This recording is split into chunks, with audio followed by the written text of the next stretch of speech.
आज के पाठ का विषय है अंधेरे में कविता का पाठ विश्लेषण।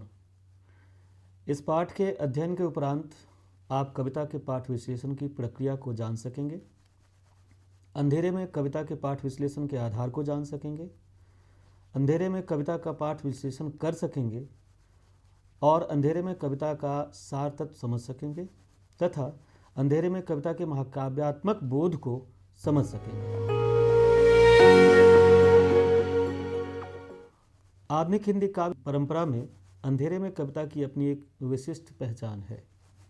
लंबी कविता की परंपरा में वह प्रलय की छाया जयशंकर प्रसाद, परिवर्तन सुमित्रानंद पंत, राम की शक्ति पूजा सूर्यकांत त्रिपाठी निराला, असाध्य वीणा सच्चिदानंद हीरानंद वात्स्यायन अज्ञेय, संशय की एक रात नरेश मेहता आदि की परंपरा में देखी समझी जाती है। लेकिन इस परंपरा का वारिस होते हुए भी वह अपने विन्यास और व्यापक बोध में इन सब से अलग है। इनमें से कोई भी लंबी कविता प्रत्यक्ष रूप से अपने युग की पृष्ठभूमि पर खड़े होकर उसकी विडंबना को उद्घाटित नहीं करती। अंधेरे में कविता का अंधेरा अपने समय की राजनीतिक, सामाजिक, आर्थिक एवं सांस्कृतिक शक्ति केंद्रों की दुरभिसंधि से उपजा है।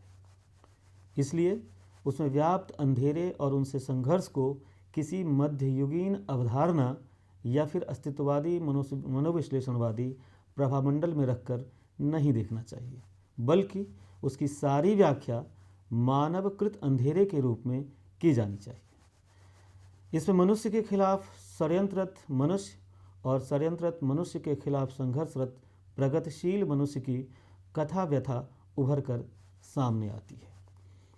इसलिए कविता की यात्रा जिंदगी के अंधेरे कमरे से शुरू होकर संघर्षशील मनुष्यों के बीच शामिल होने में खत्म होती है।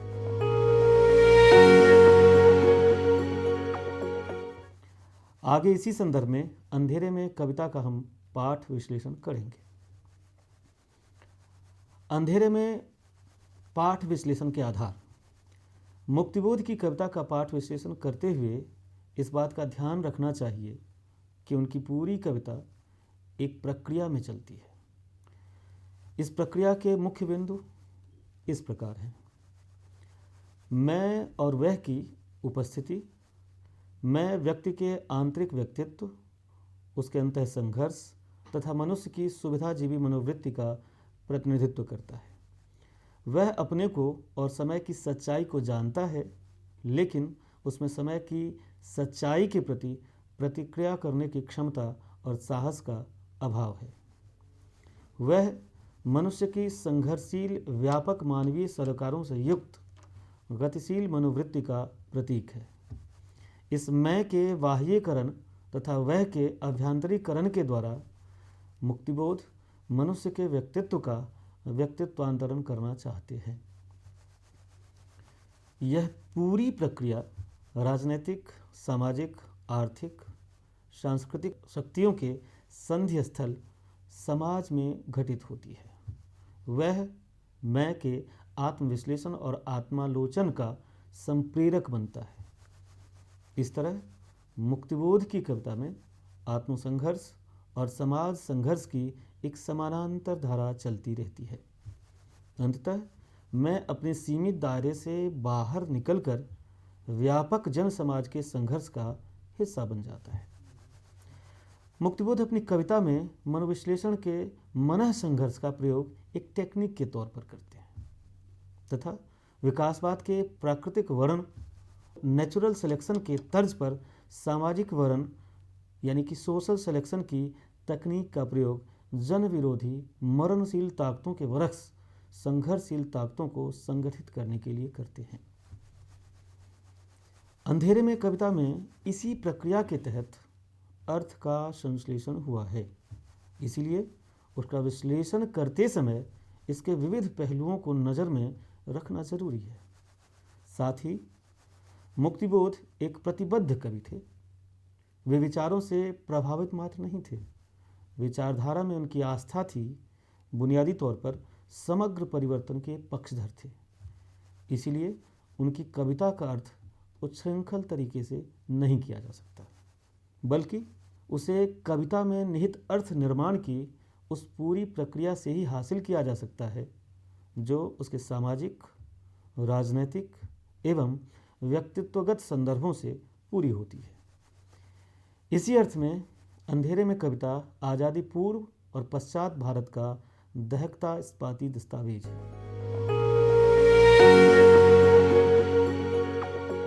इस बात को आप अंधेरे में कविता के विश्लेषण द्वारा समझ सकेंगे। आइए अब हम शीर्षक का विश्लेषण करते हैं। शीर्षक किसी भी रचना की कुंजी होता है। यह अलग बात है कि आज के दौर में बहुत सारी कविताएं शीर्षक विहीन होती हैं। यह शीर्षक विहीनता भी उनकी केंद्रहीनता और अनिश्चय का बोधक होती है। यह बताती है कि कवि भाव यात्रा करना चाहता है लेकिन उसे जाना कहाँ है नहीं पता। बहरहाल मुक्तिबोध की कविता अंधेरे में शीर्षक की बात करें। अंधेरे में इस शीर्षक शब्द पर प्रकाश डालते हुए डॉक्टर विश्वनाथ त्रिपाठी ने लिखा है, अंधेरे में का अंधेरा इसी प्रकृति संस्कृति का बहुत ज़रूरी कार्य है कि वह प्रकृति के कोप से सभ्यता की रक्षा करे।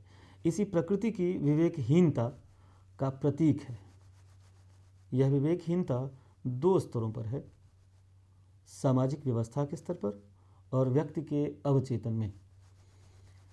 यह त्रिपाठी जी ने स्पष्ट कर दिया है कि इस कविता में अंधेरे का संबंध मनुष्य के और मनुष्यकृत अंधेरे से है।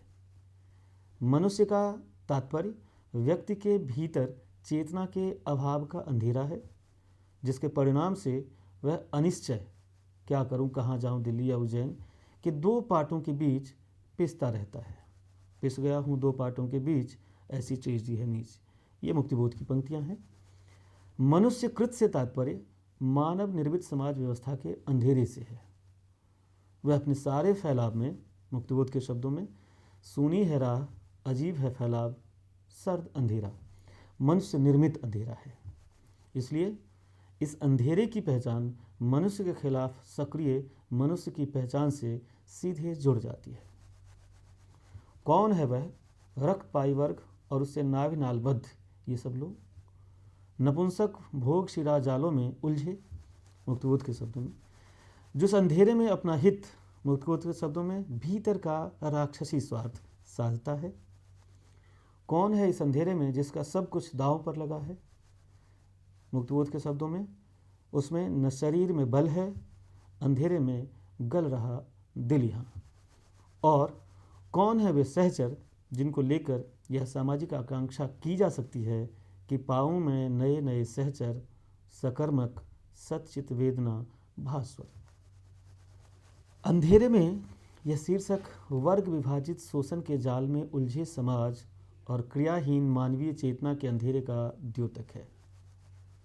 यह अपना समय है, सामाजिक परिदृश्य है जिसमें फैली जीवन की व्यवस्थाएं, उससे जुड़ी सभी तरह की आशंकाएं, संपूर्ण समकालीन जीवन और परिवेश से लगी लिपटी, उससे छिदी और बंधी हुई हैं।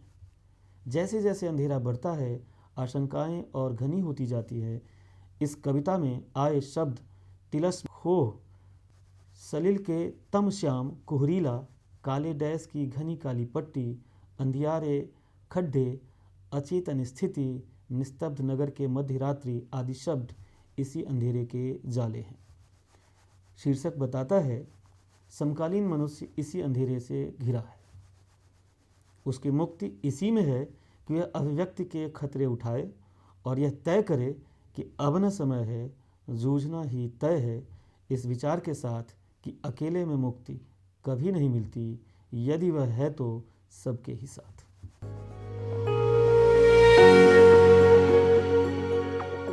आइए अब हम अंधेरे में कविता की यात्रा करते हैं, जिसके अंतर्गत हम कविता का पाठ विश्लेषण करेंगे। इसके अंतर्गत हम कविता के प्रथम खंड और अंतिम खंड का संक्षेप में विश्लेषण करेंगे। अंधेरे में कविता की शुरुआत होती है, जिंदगी के कमरों में अंधेरे। इस कविता को समझने के लिए ज़रूरी है कि इसके आरंभ में ही दो तीन बातें स्पष्ट हों। पहली बात, कविता की शुरुआती पंक्ति में कवि स्पष्ट करता है, जिंदगी के कमरों में अंधेरे हैं, अर्थात अंधेरे कमरों में जिंदगी नहीं है। जिंदगी में सिर्फ अंधेरा नहीं है, पूर्णतः निराशा वाली स्थिति नहीं है। इन कमरों में लेखक जितना आगे बढ़ता है, अंधेरे के साथ द्युतिमान मणियों के रूप में प्रकाश भी दिखाई देता है, जो कहीं कहीं बहुत तेज है। दूसरी बात कि यह जिंदगी किसी एक व्यक्ति की नहीं है, इसलिए इसे सिर्फ लेखक से जोड़कर नहीं देखना चाहिए। यदि एक व्यक्ति की जिंदगी होती तो उसके कुछ निश्चित कमरे होते, चेतन, अचेतन, अहम, क्रोध, ईर्ष्या आदि। यह एक साथ अनेक लोगों की जिंदगी है। कविता में ये अनेक लोग अनेक तरह से उपस्थित होते हैं, इसलिए कविता को वाचक या सिर्फ मुक्तिबोध में आरोपित करके देखना कविता की वास्तविक अर्थ संरचना का खंडन होगा। कविता आगे बढ़ती है। कोई एक लगातार लगाता है चक्कर, आवाज़ पैरों की देती है सुनाई, बार बार बार बार नहीं दिखता, नहीं ही दिखता, किंतु वह रहा घूम तिलस्मी खोह में गिरफ्तार कोई एक, मेरे हृदय की धक धक पूछती है वह कौन, सुनाई जो देता पर नहीं देता दिखाई। ध्यान देने की बात है कि मुक्तिबोध यहाँ कविता के केंद्र की तरफ संकेत करते हैं। इस पूरी कविता के केंद्र में है कोई एक जो हर जगह घूम रहा है लेकिन दिखाई नहीं देता। अब यहाँ स्पष्ट होता है कि वह क्यों नहीं दिखाई देता। वह इसलिए नहीं दिखाई देता कि कमरों में अंधेरा है। यह अंधेरा क्यों है, यह किसी से कहने की जरूरत नहीं, क्योंकि आगे कविता में यह बात स्वयं स्पष्ट हो जाती है कि यह अंधेरा आतताई सत्ता वर्ग की वजह से है। यह टिका हुआ है क्योंकि चेतनशील वर्ग के दोहरे चरित्र हैं। पहला चरित्र वह जो अपनी व्यक्तिवादी चेतना के ऊपर प्रगति का लवादा ओढ़े हुए है।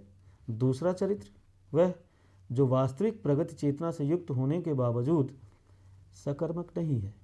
इसलिए वाचक कहता है कि वह उसका अस्तित्व जानता है, वह सुनाई भी देता है लेकिन दिखाई नहीं देता।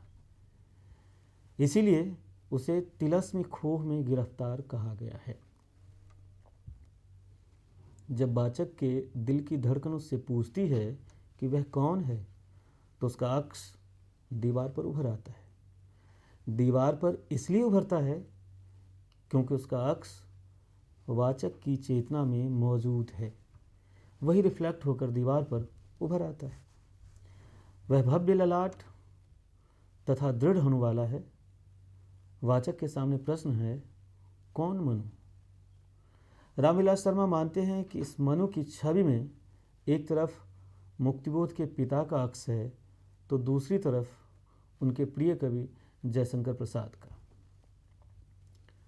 वहीं डॉक्टर विश्वनाथ त्रिपाठी लिखते हैं, रक्तालोक स्नात पुरुष मनु मानवीय संस्कृति के विकास के लिए निरंतर संघर्ष करते रहने वाले संस्कृति पुरुष का प्रतीक है। वह हम सब के अंतर्मन में विद्यमान है।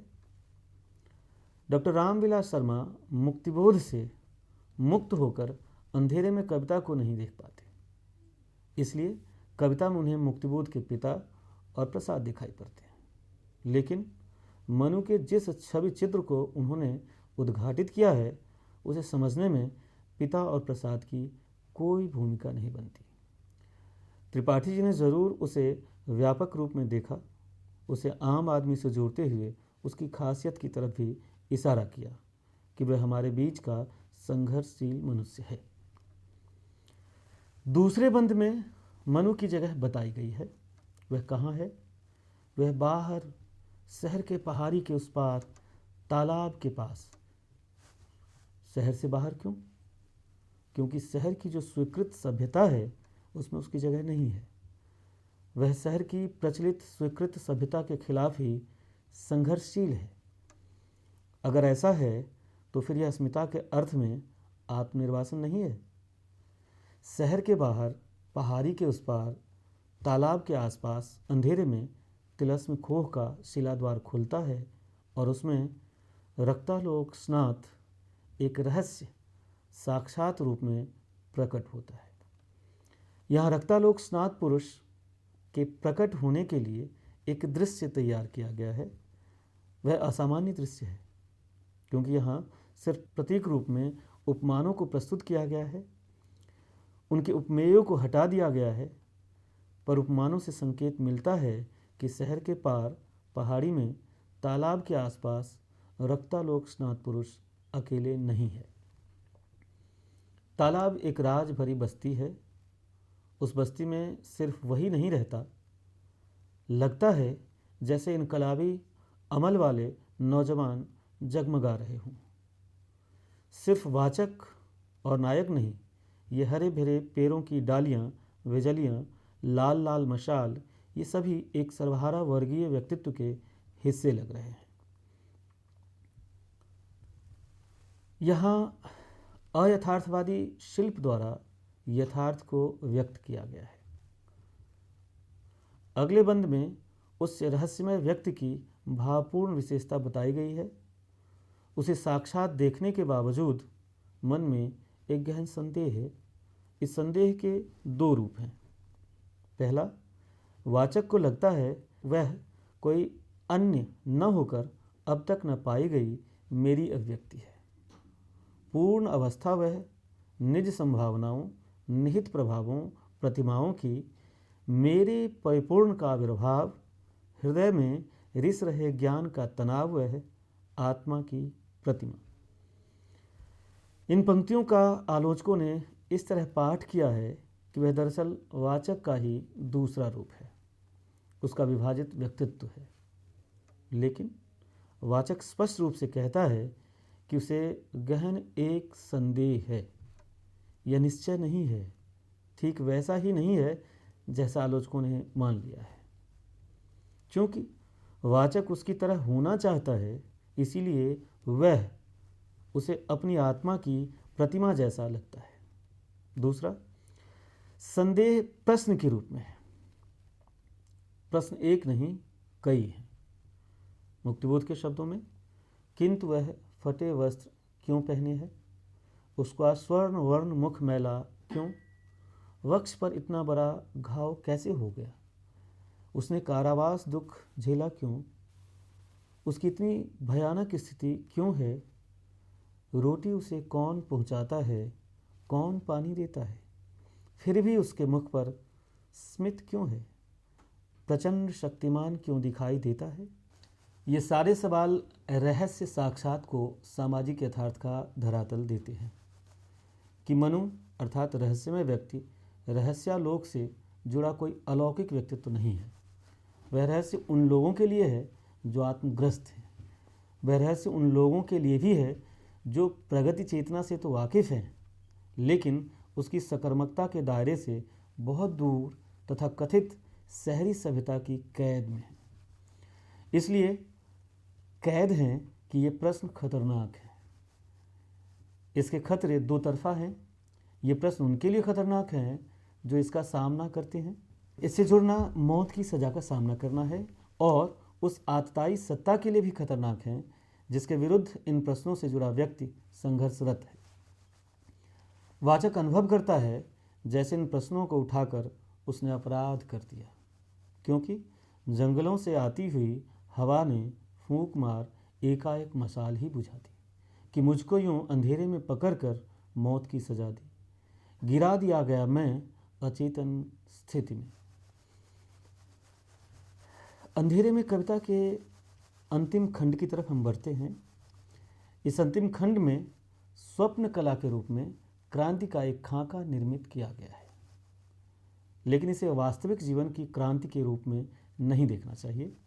यह क्रांति का काव्यात्मक संकेत है, इसलिए इसमें व्यावहारिक जीवन के ब्यौरे और व्यवस्था नहीं है। वाचक का हृदय अचानक धड़क कर रुक जाता है। वह पाता है कि शहर में भयानक धुआं उठ रहा है, कहीं आग लग गई, कहीं गोली चल गई। इसका असर इस वर्ग पर कैसा हुआ जो रक्तपाई वर्ग से नाविनालबद्ध थे। मुक्तिबोध लिखते हैं, सब चुप, साहित्यिक चुप और कविजन निर्वाक। चिंतक, शिल्पकार, नर्तक चुप हैं। उनके ख्याल से यह सब गप है, मात्र किंवदंती, क्योंकि ये सब रक्तपाई वर्ग से नाभिनालबद्ध लोग नपुंसक भोग शिरा जालों में उलझे सामाजिक समस्याओं की सतही पहचान रखते हैं। ये सामाजिक बदलाव की राह से अनजान है, इसलिए इनकी वाणी में सिर्फ रुदन है। प्रश्न की उथली सी पहचान, राह से अनजान, वाक रुदंती। बाकी क्रांति के विवरण हैं, वे कल्पना प्रसूत हैं, कलात्मक संकेत हैं, इसलिए इनकी वैज्ञानिकता विचारणीय नहीं है। यद्यपि रामविलास शर्मा ने इस पर विचार किया है। उनके अनुसार यह क्रांति किसी पार्टी संगठन के बिना स्वतः स्फूर्त ढंग से होती है और कविता का नायक उसका सृष्टा या दृष्टा होता है। क्रांति चाहे सशस्त्र हो और चाहे निशस्त्र और चाहे दोनों का मिला जुला रूप हो। मार्क्सवादी धारणा के अनुसार एक क्रांतिकारी पार्टी संगठित किए बिना संपन्न नहीं हो सकती। लेकिन यहाँ सिर्फ कहना या यह समझना जरूरी है कि इस खंड में क्रांति के कलात्मक संकेत मात्र हैं, किसी पार्टी द्वारा की गई क्रांति का यथातथ्य बयान नहीं।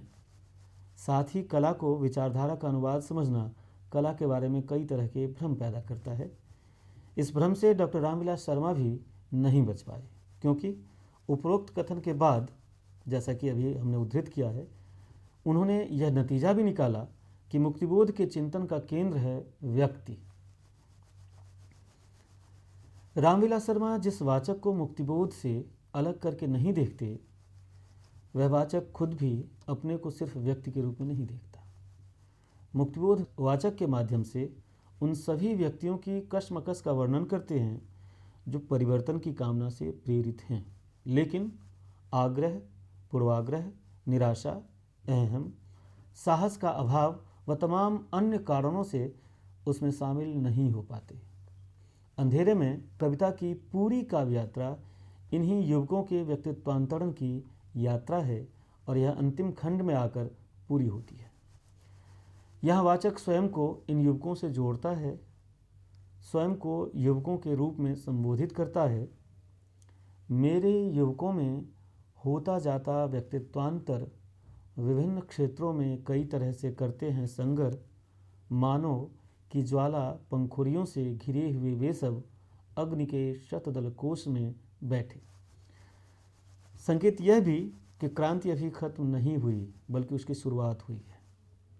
8वें खंड के विवरण उसके शुरुआती संकेत हैं।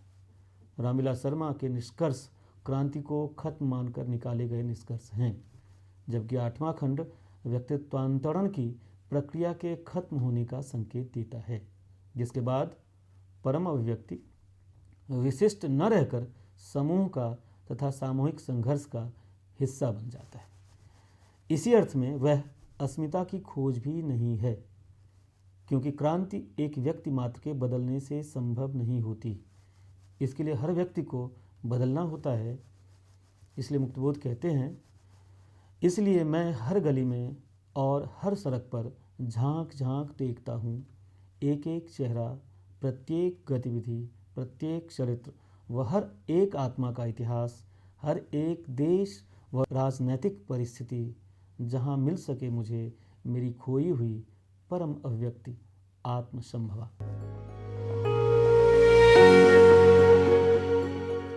मुक्तिबोध जानते हैं कि सीधे सीधे नारा लगा देना, भीड़ खड़ी करके भीड़ के आतंक से नेतृत्व बदल देना या फिर संगठित हिंसा के बल पर बलात् परिवर्तन कर देना समाज व्यवस्था में कोई वास्तविक बदलाव नहीं लाता। इसके लिए ज़रूरी है कि हर एक मनुष्य के व्यक्तित्व में व्यवस्था परिवर्तन के अनुकूल बदलाव हो। यह व्यक्तित्वांतरित व्यक्ति ही वास्तविक सामाजिक परिवर्तन कर सकता है, क्रांति के पथ पर अग्रसर हो सकता है। यही कारण है कि इस कविता में वे व्यक्तित्व के भीतर के सभी तरह के कशमकश एक एक कर उभारते हैं। रक्तपाई वर्ग द्वारा निर्मित अंधेरे को मूर्त रूप देते हैं। अंधेरे के भय, आतंक, खौफ को और गहरा करते हैं।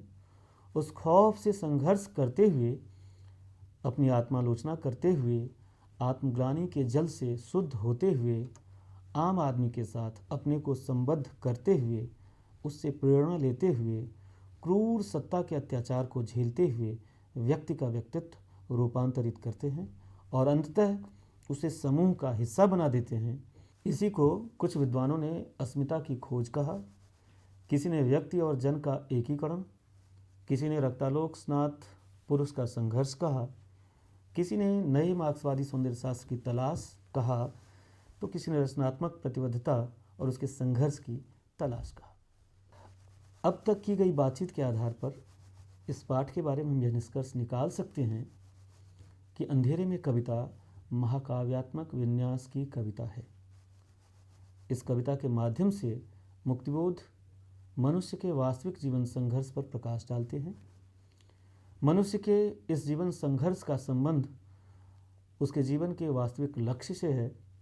मनुष्य प्राकृतिक रूप से सुविधाजीवी, आत्म केंद्रित, संघर्ष मुक्त रहना चाहता है, लेकिन सभ्यता के विकास के क्रम में उसने अपने व्यक्तित्व को सांस्कृतिक व्यक्तित्व के रूप में निर्मित किया है। प्रकृति से संघर्ष करता हुआ वह निरंतर एक मानवीय व्यवस्था की तलाश करता रहा है। इस प्रक्रिया में उसने स्वयं को बदला, स्वयं को बदलते हुए औरों को बदलने के लिए प्रेरित किया। इस तरह मनुष्य समाज का व्यक्तित्वांतरण करते हुए वह पूरी समाज व्यवस्था बदलता रहा है। अंधेरे में कविता में यही व्यक्तित्वांतरण कविता के केंद्र में है।